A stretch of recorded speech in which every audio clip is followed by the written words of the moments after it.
அனைவருக்கும் வணக்கம். நான் லக்ஷ்மி. பிரதிலிபியில் நான் எழுதிய சிறுகதை "இன்னுயிரே நீதானே" பார்ட் 4 கேட்கலாமா? வேற யாரு மிர்த்தனா? நம்ம டீம் லீடர் ஆனந்தன் தான்.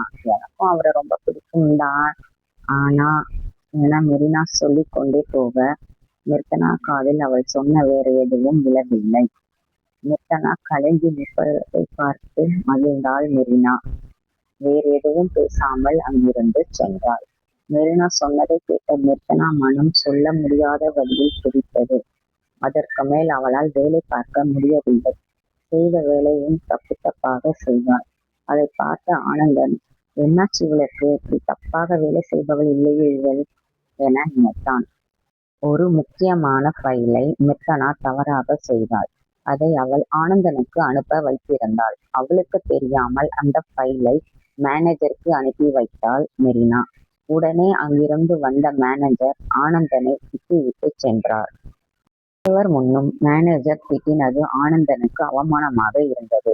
அந்த கோபத்தை எல்லாம் மிர்த்தனா மேல் காட்டினான். ஒழுங்கா வேலை செய்யணும்னா வேலைக்கு வரணும், இப்படி வேலை பார்க்கறதுக்கு வீட்டிலே இருந்துக்கணும் என திட்டினான் ஆனந்தன்.